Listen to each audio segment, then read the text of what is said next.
First off, we have Rajesh. He has been active in the field of energy and resource conservation for 30 years. As a professional engineer, he primarily focuses on design of sustainable and energy efficient facilities.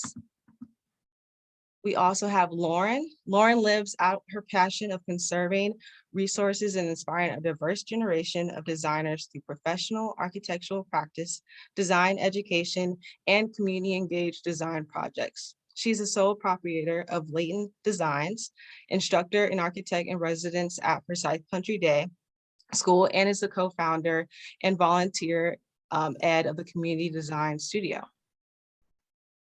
We also have Kristen Ford, who is a landscape and architect specializing in ecological design, environmental planning, and urban permaculture. She's the founder of Roots First Regenerative Design and an urban homesteader, striving to create a home where her kids can eat homegrown produce and connect deeply with nature. We also have Jeff Redwine. Jeff's first solo project was on 22 off-grid huts in the rainforest of Panama as a Peace Corps volunteer, and he's been working in North Carolina and Texas in the renewable energy industry since 2005. As a co-owner and co-founder of Renewable Energy Design Group, he works to integrate clean technologies at the residential and commercial level. So at this time, I'm going to stop sharing my screen and we're going to get into our questions. So basically, I'm going to say a question and our panelists are going to answer it from their expertise, and then we're just going to go around that way. So my first question is, our homes are important places for living our values when it comes to the environment and climate change. What do you think about bringing environmental sustainability into individual homes? And what are some exciting visions you've seen for environmental living? I'd actually like to start this question off with Lauren. Could you start us off? Yes, can everyone hear me? Am I loud enough? Okay. Hi, thank you, Monet, for introducing all of us. So I think from my perspective, I think just what I'd like to share about environmental living in your home is just recognizing, I know that others will speak to this, but your home is almost like a living thing in and of itself. So using it and allowing it to live appropriately in the way it was designed is a good way to make sure that it's responding to your environment. So for example, maintaining the materials in your home is important, because if they get destroyed, then no one else will be able to use your home in the future. So there's a lot of embodied energy in the materials that make up our home. So home maintenance is actually a way to keep your home available to future generations. Other things such as using the systems, which I know that Raj will talk about, but leveraging the systems that you have that are both passive, meaning like you could just open a window, and systems that are active in your home, and leveraging them on the days that you may or may not need them. So if your house has an attic fan, right, open that, turn that on and open up your windows. Learn about your house so that you can use the things that are designed to help keep you comfortable in the best way possible for you, and reduce your energy use and footprint that way. Thank you, Lauren. Could we move to Kristen? What is your perspective on this question? Okay, so I come from the standpoint of deep adaptation when I think about sustainability. And when I say that, I mean to say that I really like to think about how we can how we can adapt to our conditions. And like when we talk about sustainability, we often think about it in this way, or a lot of times it's talked about like, what's kind of how can we keep kind of consuming whatever we're consuming, but just do it in a less bad way, right? So like the best example of that, a really classic example, is like people use straws. Straws are waste. We see like straws on a beach or straws in an ocean, and that like plastic ones, and that feels really bad. So we're like, I know we can use a reusable straw. but the question is, was that straw really needed in the first place? So that's an example of being a less bad consumer, but actually we can really rethink whether we need what we're using in the first place. And so I like to think about that in terms of being a less bad consumer versus being a producer when we think about the landscape. And so the landscape's a really great place where we can think about more of a circular approach to our systems, which Lauren started to talk about. The landscape's a really great laboratory for us to start to work towards circular regenerative systems. So we need to remember that we're actually, when we talk about the climate crisis or we talk about sustainability, what's really going on is that we're in ecological overshoot. So we are overusing energy on the planet. We are over extracting carbon. We are overusing our water systems. You know, all of this is examples of ecological overshoot. So when we think about how to be a less bad consumer in the landscape, we can think about how we can use all of those systems and start to make them more circular. And I'll show examples of that later. But that I would say is kind of my perspective on how to think about sustainability in the landscape. Thank you, Kristen. Let's move on to Rajesh. Hey, thank you, everybody. First of all, thank you, PEA, for putting this great, timely webinar here. And thank you for my panelists to taking your time. Yeah, we're going through some tough times right now, the pandemic, the wars, the issues with the rising costs, but climate change is not going away. So that is a serious issue. I like the question, how you posed it, the living your values. We Americans have good hearts, good values, but we are some of the most wasteful people on this planet. We have bad habits and we are kind of spoiled a little bit. So the good news is we have a lot of potential to improve and change this thing.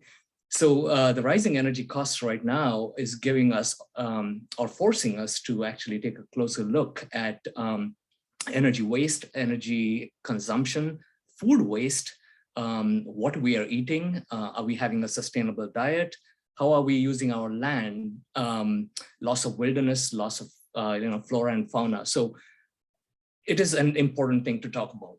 Now, what am I excited about? The biggest thing I'm excited about is the changing awareness among people. I think more than 2/3 Americans are now saying this is an issue and we have to deal with it. So just the awareness is a big deal for me. I've been in this field for 20 years, 30 years, and this is changing. And the faster we bring awareness, the faster we will change. We have the technology, we have the opportunity. And I see a movement of transitioning away from fossil fuels, from decarbonizing our homes, from electrifying our transportation, adding solar panels to our homes, the rebates, the tax credits, how people are consuming their food from their own gardens, like Kristen just mentioned. So these are what I'm excited about. We have the opportunities, but the window is diminishing fast. So we got to act quickly.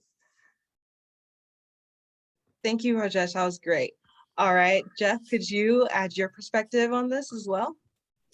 Yeah, thank you so much. I'm honored to be here. So I'm in a unique position, I think, with what I do in renewable energy, and from a residential standpoint, and being a firm believer that I also should be like at the bottom of the list.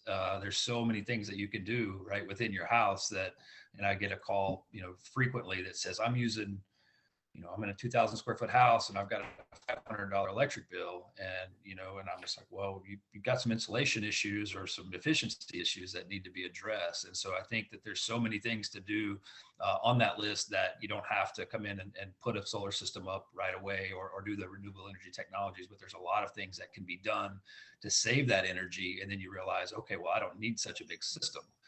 Now, once you've got your home operating, it may be the most fun to think about, or I've got solar, or some of those things. Sounds cooler than I've got new insulation, or I've tightened up in the attic. So there's a lot of things I think that that should be taken care of, and it is exciting that we're at the point in the industry to where it is kind of becoming a commodity. You see more and more companies popping up and doing solar. You see more and more people getting solar on their homes and businesses. And so I think we are at a unique, having been in the industry as long as I have, I've seen the price point come down to where it's, more and more people can afford it and can integrate it for reasons of saving money, reasons for saving on the carbon footprint. So I'm excited to be a part of it and interested in listening here today.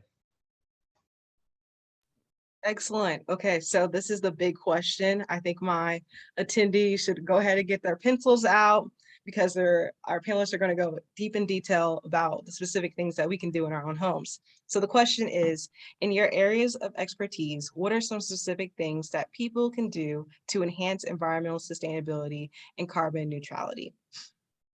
And let's start this off with Kristen again.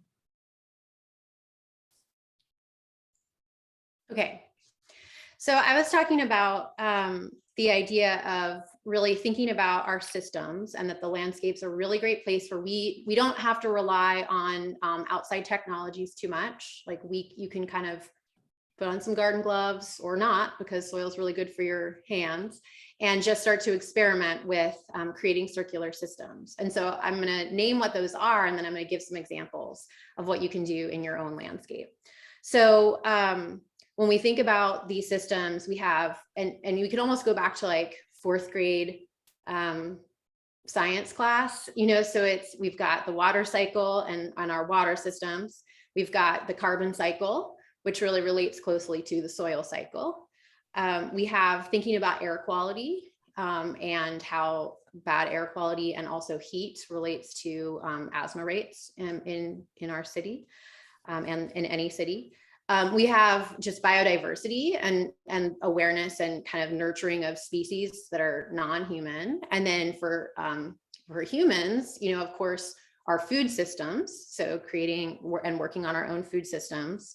And then like Rajesh said, we have just thinking about our land use patterns and how we're using land. So I'm going to kind of go into some different ways that we can think about these.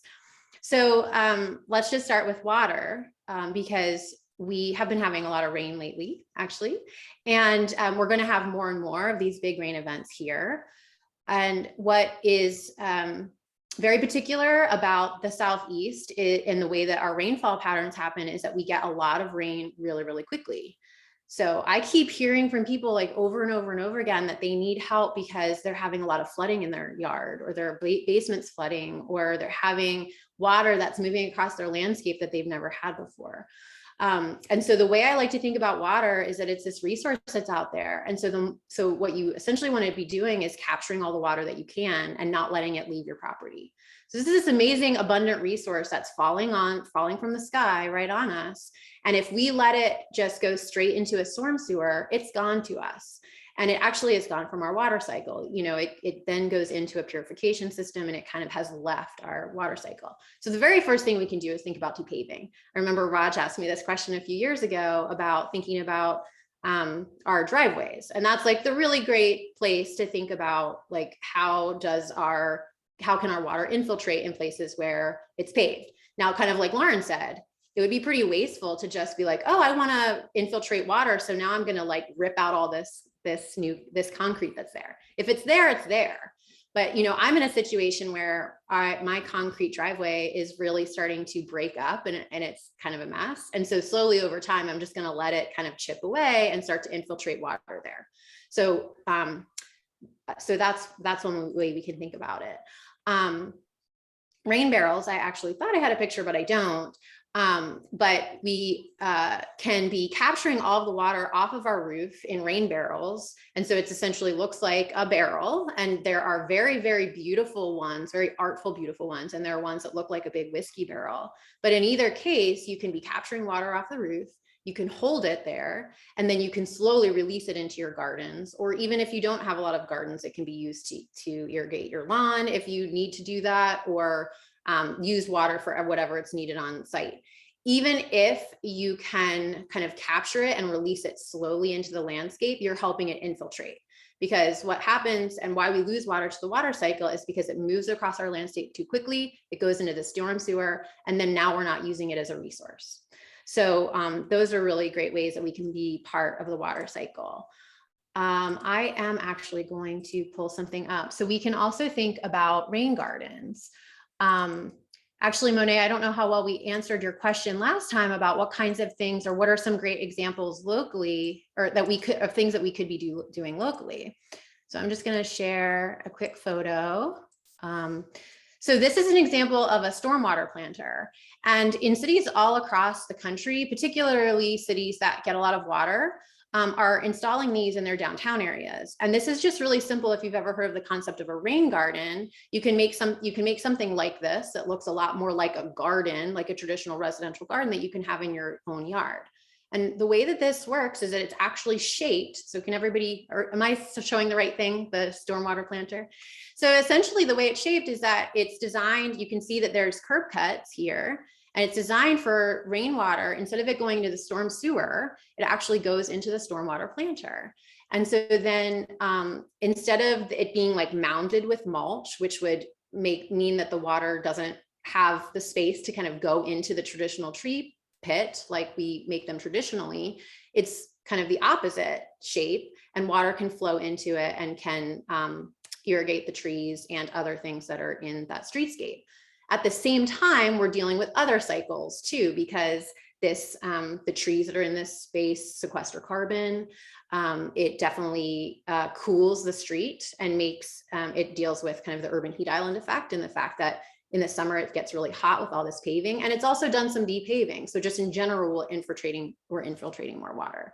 So that's, those are some ideas about water.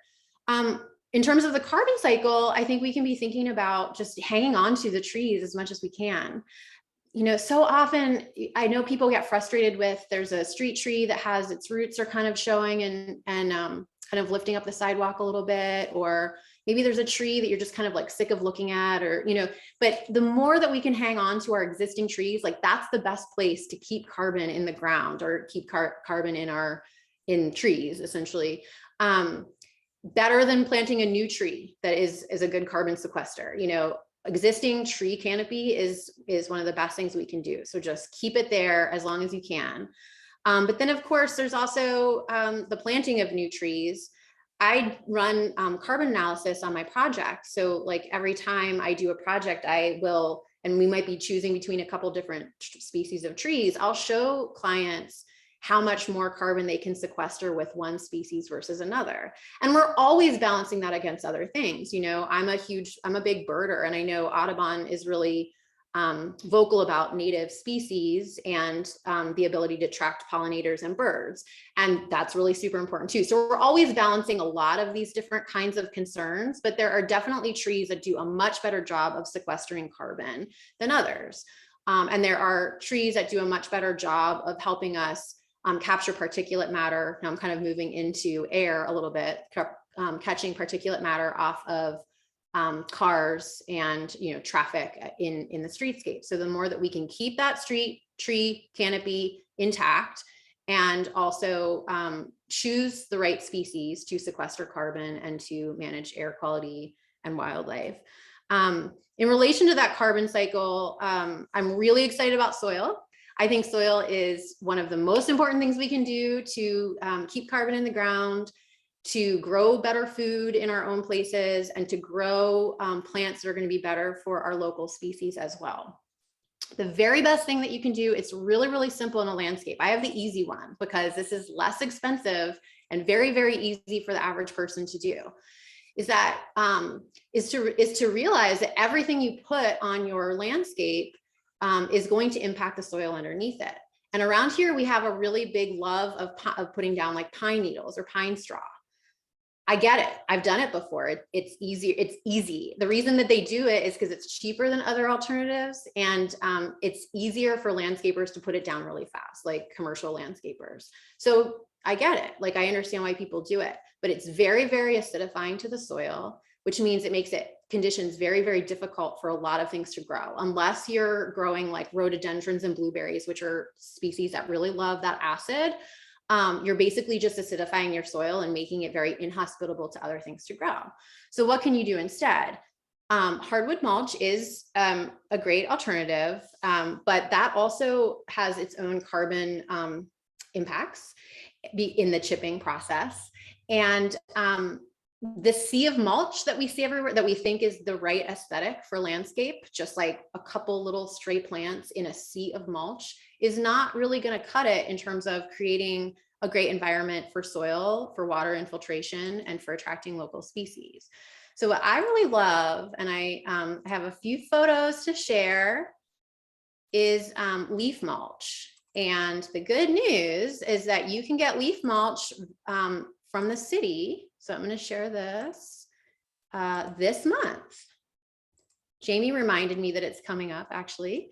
And this is our flyer from this year. So you can get free leaf mulch from the city starting April 15th and the 16th. And sometimes they run out very quick, folks. So I would grab it if you can. You can show up in a car and garbage bags. The best is to get a truck, even if you have to rent one or something, whatever you can do to kind of get there and get some leaf mulch. And then you can, then you have a pile that you can use in the spring. This is kind of what it looks like. Is everybody seeing the flyer and the other like picture of leaf mulch? Yes. Okay. So that's what it looks like. And essentially what that does is it adds it's kind of like your microbiome. It adds good bacteria to your soil. It also helps the soil retain moisture much better than hardwood mulch or certainly pine straw does.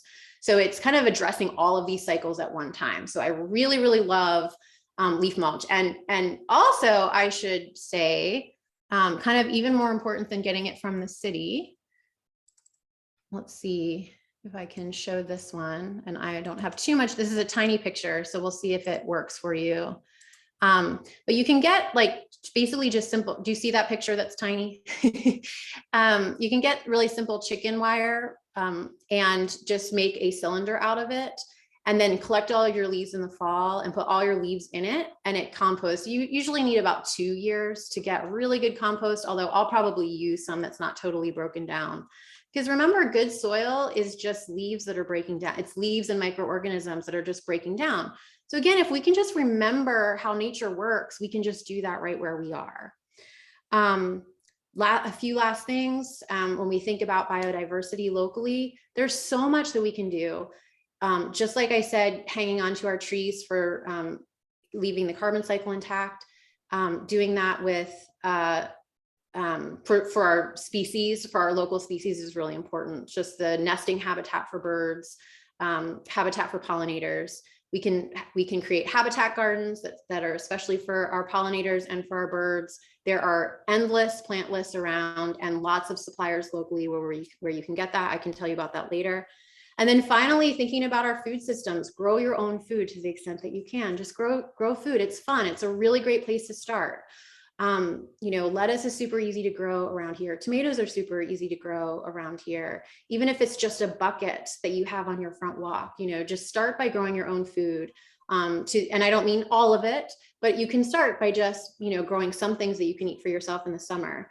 And then in relation to that, you can think about your food systems, like your own supply chains. So you don't have to be reliant on the grocery store for your food, for your supply chain. You can think about, okay, I can grow these vegetables here at home, and I have this neighbor that has chickens, and I know a local farm that processes local meat.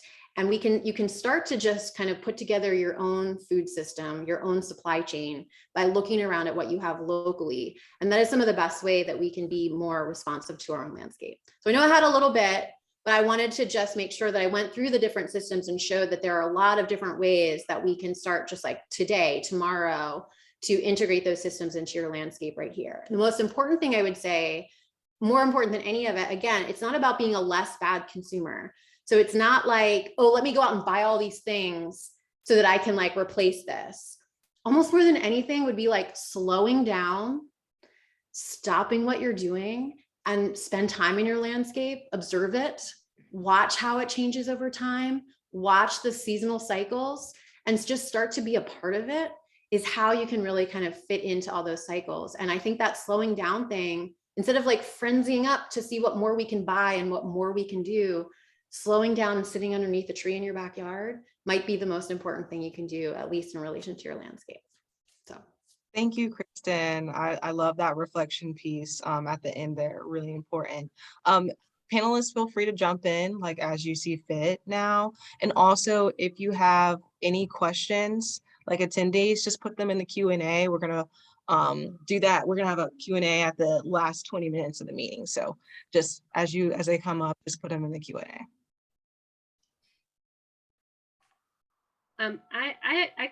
I have a quick thing to say to riff off of Kristen.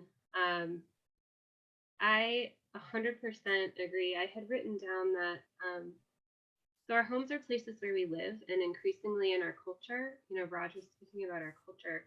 Increasingly, our culture to live is to consume, and I think to think about that is one of the best things that we can do. And you know, I work as an architect, but I would tell you to work to change the things about your home that are not pretty first, and to try to reimagine how to use what you have. So for me, I'm going to be quick, but I have 3 different things for y'all to think about with your homes when it comes to how you live in them, that can really impact their sustainability. So first, think about what your home is made out of.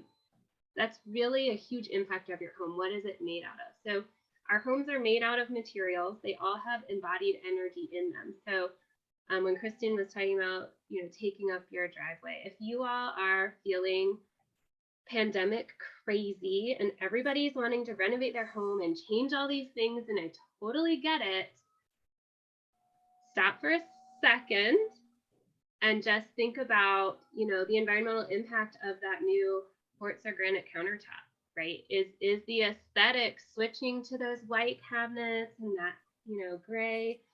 Is the aesthetic impact worth the environmental impact? Maybe it is for you, but take a pause and decide that. In general, using fewer materials is going to have a smaller environmental impact, right? So like Kristen is saying, like, it's less about what should my new countertop be than should I get a new countertop. If you are thinking about replacing some materials in your home, then sticking with materials that will both last and that are not going to create health issues for you in your home. So for example, you know, using natural wood, local wood when you can, renewable resources in that way. Things like right now, luxury vinyl is super trendy. It's just plastic, y'all, it's just plastic. So there actually is a natural material called linoleum, which you might have heard of. Sometimes vinyl flooring is called linoleum. Linoleum is an actual natural material that's made out of linseed, and it can be refinished over and over. So if you are looking to replace your flooring with something that is more resilient, there are a couple different brands that make this linoleum product. Marmoleum is one of them. I convinced my sister and her husband to put it in their home, and it's lovely and can have similar aesthetic, but not be just straight up slapping plastic on your floor.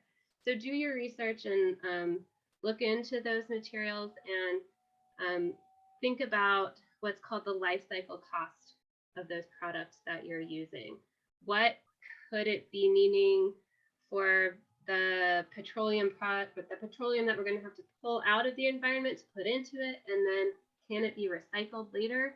Am I contributing to a circular cycle like Kristen was saying?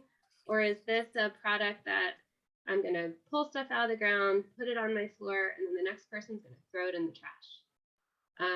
If that's the case, then again, do you need that product, or is there some other solution that you could come up with? There are a lot of different green certifications for projects, and I love that PEA did a post on that this week. So keep an eye out for greenwashing when you're looking at products, and really look at, you know, does the company have a take back program where they will actually recycle something for you? It could say it's green, that doesn't mean anything. So Too many things to list in that category, but be smart about it when you're shopping. Ask the contractor you're working with or the architect you're working with and say, this is part of my value system, and this is something that I care about.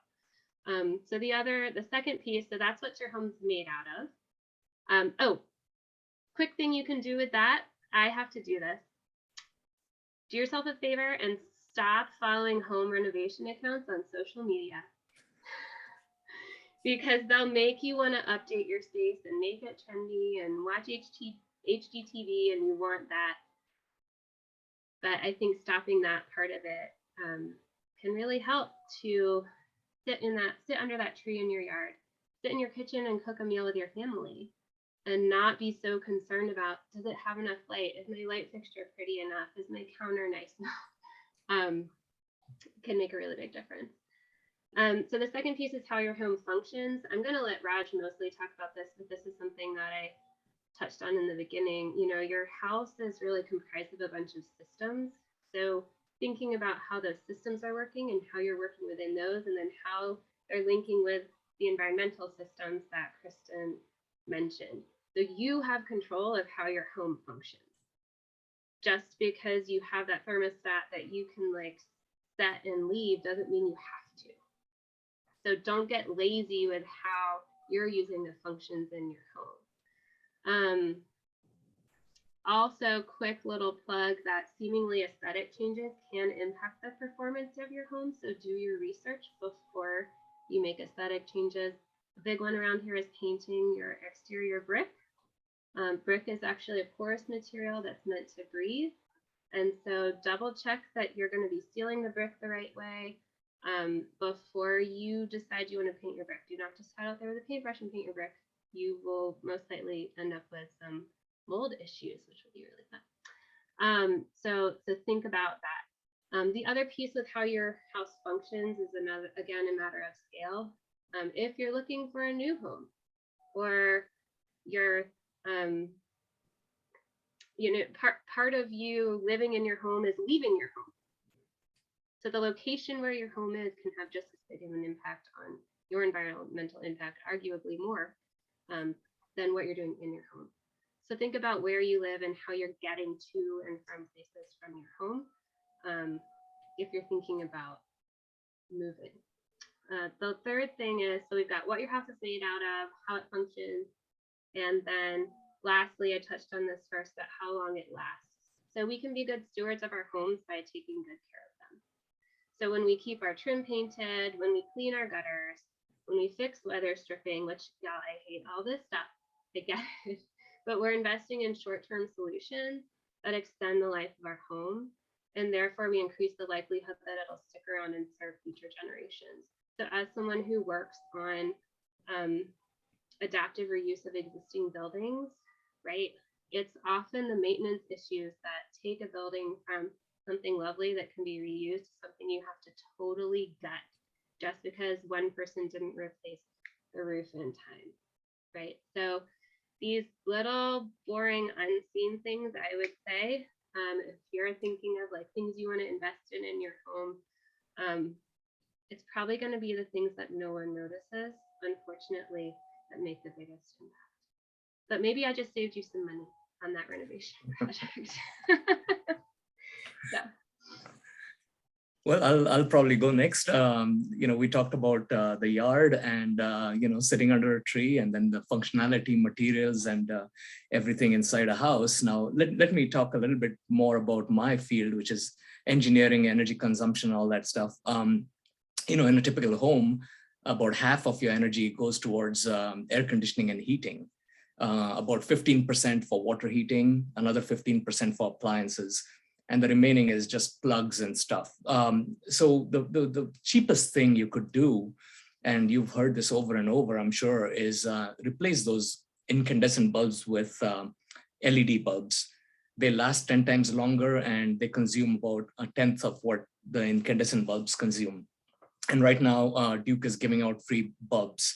I don't know about the quality of it, but there are programs out there that are, giving you rebates about lighting and all that. So lighting is the cheapest thing you could do. There's a smart lighting apps.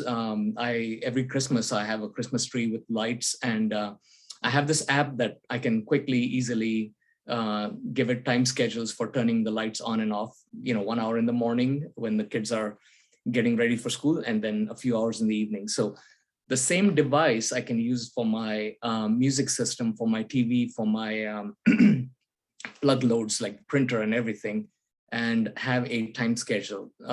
So, part of it is me being lazy, like Lauren said. Don't be lazy. Well, smart things are helping us to be lazy, but be smart about it as well. So I have all these time schedules set up where things turn off automatically, and at 10 o'clock my TV goes off and no more Netflix. So that's an easy way to upgrade your lighting, upgrade your phantom loads, and reduce the consumption of all those plug loads that you're not using. The next thing is thermostats. Now we have the market is full of smart thermostats, the Nest, the Brayburn, all these things learn your habits. I've got a smart thermostat. It's not Wi-Fi connected yet, but part of it is I don't want me to be lazy and or spoiled and use my air conditioning systems longer than I want to. So I've set very strict time schedules. So 1 hour in the morning when I'm just out of bed getting ready to go to work or school or whatever, and then 5 hours in the evening. So total, my air conditioning systems really work 6 or 7 hours out of the 24 hours. So you can set programmable thermostats or Wi-Fi connected thermostats to really squeeze down your energy consumption. And this is before we invest heavy duty money into replacement of equipment. Now, if your air conditioning is about 10 or 12 years old, I would say look into replacing it. The technology is here, the efficiency is here, and we have better refrigerants now, way more efficient equipment. So if you're spending money on frequent maintenance, or if your systems are more than 10, 12 years old, they are most likely inefficient, consider replacing your air conditioning systems. And my personal preference is these days heat pumps. Heat pumps are, 3 times more efficient than just burning electric strip heat and heating your home. And the compressors that come with your air conditioning systems have staging. So it doesn't have to be on and off. It can be on, halfway on, and then off. What that does is it improves the air quality in your house by staying on longer at half the load and dehumidifying your space, maintaining better temperature, better air quality, all that stuff. So consider replacing air conditioning. Now, there are many considerations that go into it, but if you have the means and if your systems are old, consider doing that. Same thing with water heating. There are heat pump water heaters that are 3 to 4 times more efficient than just electric water heaters. Now, I'm not talking about gas too much. In the old days, gas was a cheaper fuel to heat. And I do have one air conditioner out of the 2 split level air conditioners that is gas that I replaced about 10 years ago. But now the trend is to electrify your home, go away from fossil fuels. And the nice thing is when you electrify it, eventually when Duke Power slowly converts their coal-fired plants to renewable energy in the next 30 years, we will be 100% green energy for our homes. Now, before I hand it over to Jeff, what Jeff said it was right, that you can do all these things before you have to go to solar panels. So even before you replace your air conditioning system, consider insulating your house, sealing your home, replacing your windows. What that does is reduces the heat load or the air conditioning load on your system. So by doing that, you would need a smaller air conditioning system. So make your building better, then consume less energy by replacing all these appliances, water heaters, air conditioning systems, and then eventually give a call to Jeff. I'll hand it over to Jeff. Thank you. been busy taking notes as my mind is on the gardening and different things going on. And maybe a side note, I've got a lot of leaves. If somebody needs leaves, I feel like I should contribute. But yeah, there are definitely ways I would recommend looking at. How is your home functioning? There are several different types of products that you can monitor. You would be what's called a CT, where you can put inside have put inside your electrical box. I don't recommend you doing that unless you know about working with electricity. But Sense is a brand, the Energy Detective, it's called a TED. And what that does is it's able to tell you, okay, are these working properly, or what are my biggest consumers of electricity? And that gives you a good idea.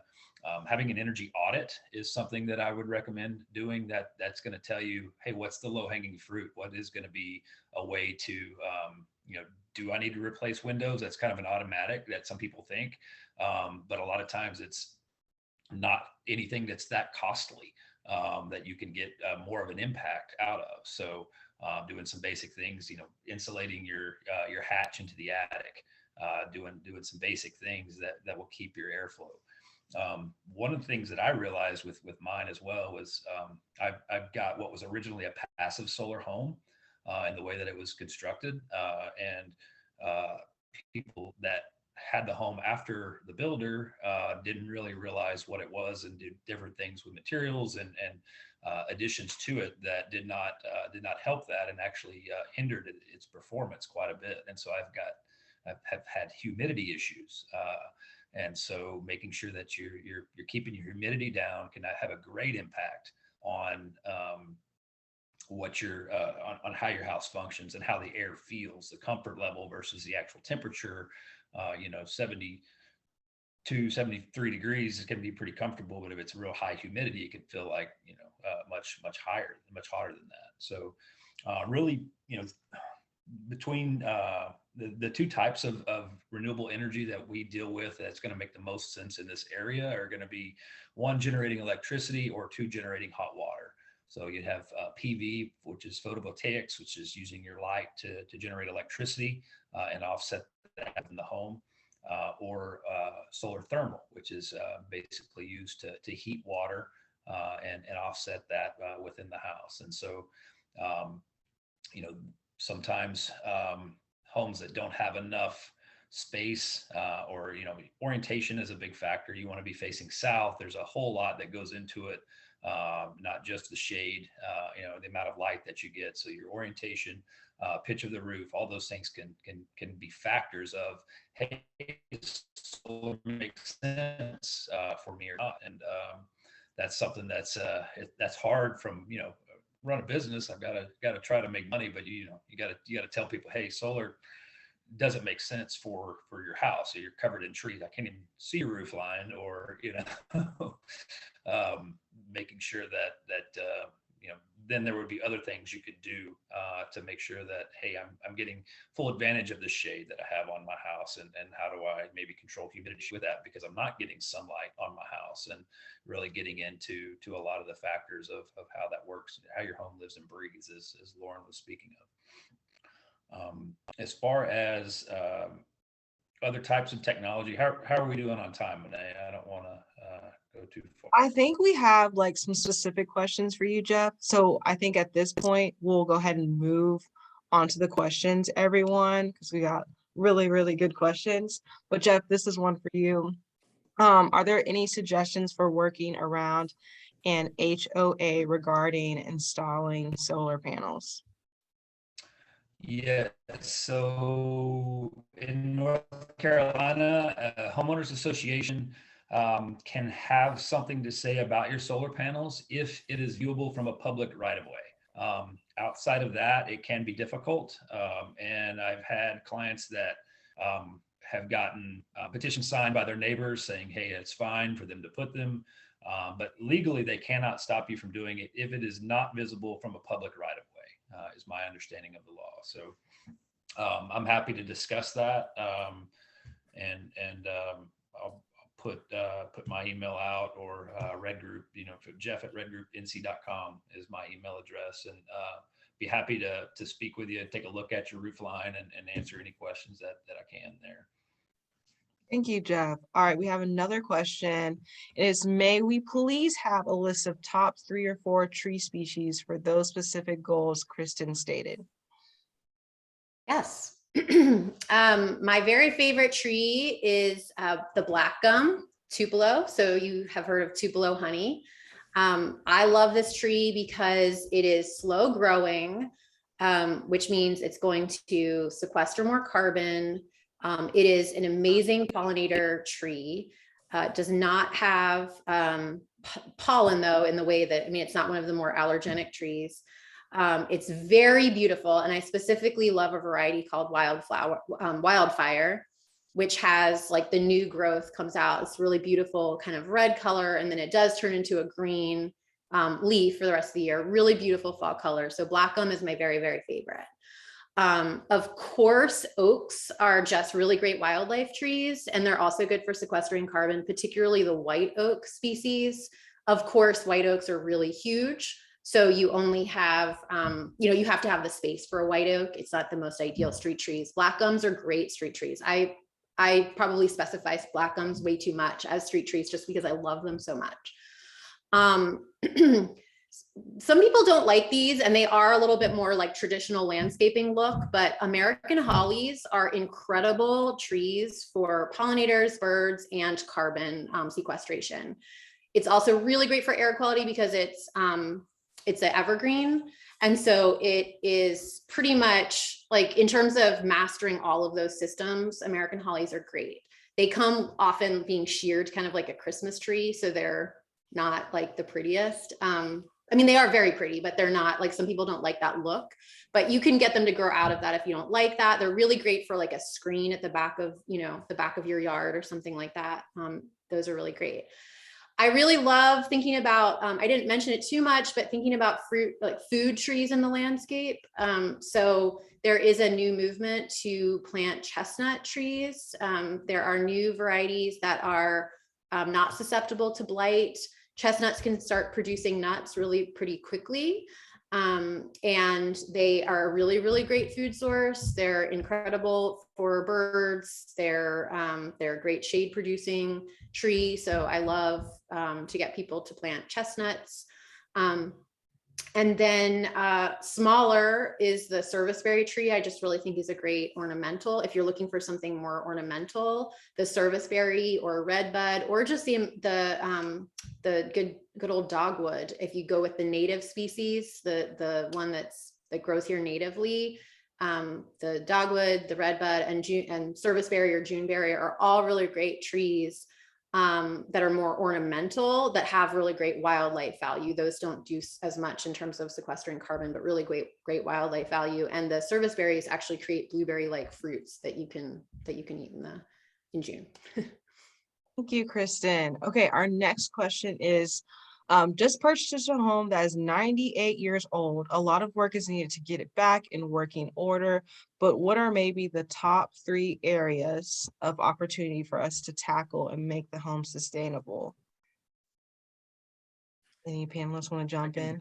Quickly talk about a couple of things. Something that I mentioned before, that sealing the home, insulating the home, changing the windows would be probably the top thing I would do. And then considering all your air conditioning, heating systems, air distribution systems, water heating systems, getting rid of the old paints, which were lead, which leads to lead poisoning. So step by step, going through all these things, and first make it safe, second make it efficient, and third improve all your energy consuming equipment. I'll chime in real quick. I heard just this week of a unique product, and I'm sorry I don't know the name of it, but it was basically you're able to come in on these old windows that maybe you for the aesthetic purposes you don't really want to change out, but it's a single pane window and it's super inefficient.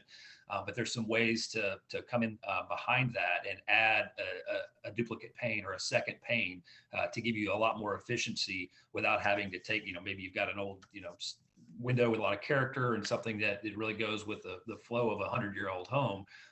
And so those are things to check out as well. I'm sorry, I don't have a name of a manufacturer. Yeah, and in the West End, we're not allowed to, I live in the West End, we're not allowed to change our windows. So that's a factor in some historic buildings as well, but can do the double pane. Sometimes those are just called storm windows. I don't know if there's a specific product you're talking about, Jeff, but if you were talking with a contractor, you could use that term, like a storm window, because that's It was sometimes used for that. different than just a typical storm window. Yeah. That would adapt to the back of existing older, Okay. antique windows. So it sounded a little different. It was someone in West End, by the way, that I was speaking. Okay.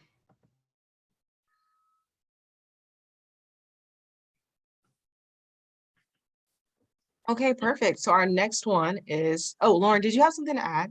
Oh, I was just going to say, I think that this is standard now in the industry, which is really great, but just paying attention to like the finishes that you're putting in your home as far as paints and sealers, etc., and looking at the VOCs, volatile organic compounds in those, making sure that they say low VOC, and you could even compare some of those. The lower the VOCs, the better for your health they are. Like I said, I think most manufacturers, they're required to have their products meet a certain threshold, but especially now with asthma on the rise and things like that, our interior environments are often less healthy than our outside environments, and we spend more time in them. So paying attention to those, and even like sealants that you're using, if you're doing a big renovation, asking the contractor to look at their sealants and things. I don't think those are as regulated as the paints and finishes, like the polys on the floor and things like that. So you'd probably have to specifically ask them to look at that for sealant. Thank you. Okay, our next one is, I live on a slope. Water comes down from the street, down the sides of our home, then down the sloping backyard to a ditch. How do I stop or re-engineer that water from leaving? I assume this one's for me.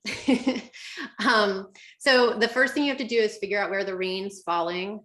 So like I said, a lot of water, I guess, depending on where you live, I mean, the first flush of water is the impervious surfaces. So the driveways and the houses. So if like first the water is coming from that place, you can intercept it and catch it. So that would be the first thing. I don't know if that's the situation here. You can sometimes put like a rain garden or a bioswale more toward the top of the hill, or if there's space for it at the top of the hill, so it intercepts before it starts to go down the hill. Because as soon as you have that topography, the water will start to kind of rush down that hill and won't soak in. So those are the first thing you want to do, is try to intercept into tanks and hold the water so it can be released more slowly.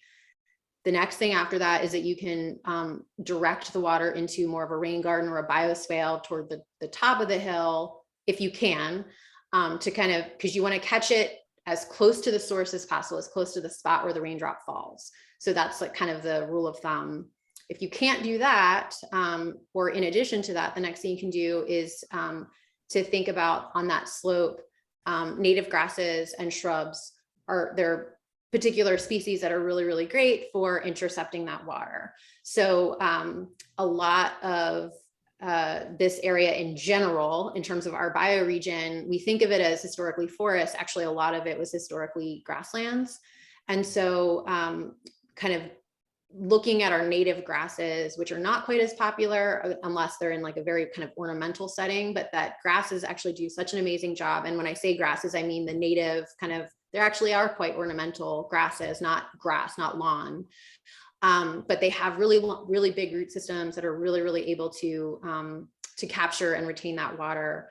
And then you can also kind of have that punctuated with a few larger shrubs or even trees, if it's possible on the slope. I don't know how steep it is, whose roots can also intercept that. And then the last thing you can do, if like the drainage ditch is in your property, I don't know if it is, but in that drainage ditch, that it can be planted in such a way that even if even though you want to get it first at the roof or first capture it, or rain garden, or have it slowed down and infiltrated on that slope, the last thing you can do is plant the drainage ditch itself, or kind of give some help to the drainage ditch in terms of its ability to actually capture the water when it lands at the bottom. So it's like all those different places along the way, you're trying to catch it as close to the source as you can, catch it, slow it down, help it infiltrate. That's what you're trying to do with water. And I'm happy to help with this particular person.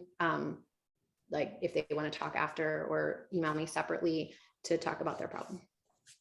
Thank you, Kristen. Okay, we have one. I think we have time for one more, but it's an easy one. Can Rajesh give the name of the app he uses for his lights? Tech challenged, and I would love more specifics.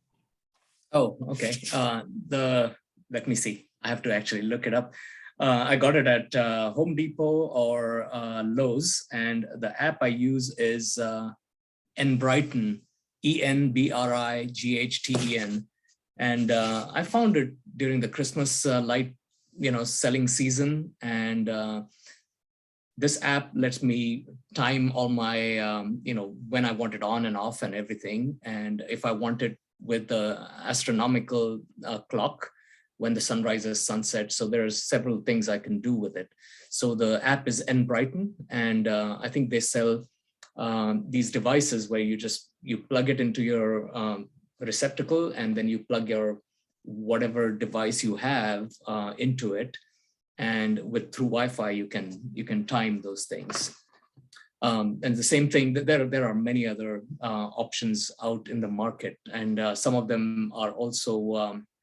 It could be when you walk into a room, it senses your occupancy and turns on, either lights or exhaust fans or whatever you have. So there are lots of options. If you go to your local store and ask, they will be happy to help you. Thank you, Rajesh. All right, so unfortunately we've reached the end of our time, but I don't think the conversation will stop here. I think all of our panelists have said that you could reach out to them. Maybe you guys could drop your emails in the chat right now, just if someone wants to continue the conversation. But thank you to all of our attendees. Just a quick little announcement that the Piedmont Earth Day Fair is on April 23rd from 10 to 4 at the Winston-Salem Fairgrounds. Please show up. This is a huge community event that Piedmont Environmental Alliance puts on every year. And this is the first time in a couple of years that's going to be in person. So we're super excited. We'll probably continue the conversation about sustainable living, sustainable homes. But thank you for everyone. Make sure you get their emails. They've dropped it in. And thank you guys. Oh, Jeff has something to say. A quick question. There was a couple of Q&A, a couple of questions here that I wanted to answer in the chat that came through. And so will they, I guess, be on after we're off for them to, I guess I'll just say, if you send a question regarding solar, I'm going to try to answer it here via chat. So. Oh yeah, I can do the same thing. Answer the questions that seem like they're for me, if that's helpful. Yeah, you guys can actually answer them. Like you can type the answer as well. Yeah. And pull up the QA.